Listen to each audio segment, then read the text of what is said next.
নমস্কাৰ বন্ধুসকল, মই স্বৰচিত কবিতা পাঠ কৰিব ওলাইছোঁ।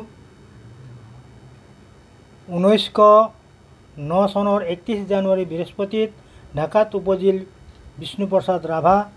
তেওঁৰ দেউতাক আছিল সুবেদাৰী মেজৰ, নাম তেখেতৰ গোপাল চন্দ্ৰ ৰাভা। প্ৰাথমিক শিক্ষা আহৰণ কৰে ঢাকাত। 1926 চনত প্ৰথমত প্ৰৱেশ শিক্ষা উত্তীৰ্ণ হয়।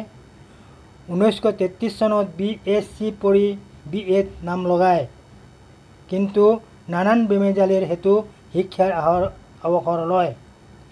1947 চনৰ 15 আগষ্টত ভাৰত স্বাধীন হ'ল। নতুন জীৱনৰ জাতীয় ঘৰখন ঠন ধৰি উঠিল। ৰাভাই শ্ৰেষ্ঠ ভাৰত গঢ়াৰ সপোন দেখিছিল। বিপ্লৱী মন ধনী শ্ৰেণীৰ বিৰুদ্ধে জাগি উঠিল। 1951 চনত শেষ ভাগত অসম আৰক্ষীয়ে ৰাভাক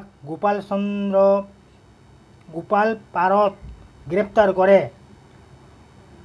1953 চনৰ জুলাইত কাৰাগাৰৰ পৰা মুক্তি পায়। 1962 চনত চীনৰ সম্পৰ্ক সন্দেহত গ্ৰেপ্তাৰ কৰে। ৰাভা আছিল সহস্ৰ গুণৰ অধিকাৰী। ধৈৰ্য, সাহসী, কষ্ট সহিষ্ণুতা, চিত্ত আকৰ্ষক, প্ৰেমিক, শিল্পী, বিপ্লৱী, কঠোৰ মনোবলী। ৰাভা এজন আছিল দেশৰ সন্মান ৰক্ষক। ৰাভা আছিল অসমীয়া ভাষাৰ যাদুকৰ। শুকাই যোৱা পুলিটোক নতুন ৰূপ দিছিল। ৰাভাই গাইছিল অন্তৰ আনন্দিত কিছুমান গান। সাহিত্য আকাশত তৰাই জিলমিলাই থাকিছিল।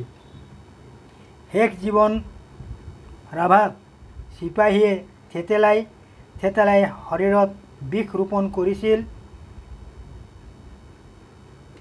কেঞ্চাৰ ৰোগত আক্ৰান্ত হৈ 1969 চনৰ 20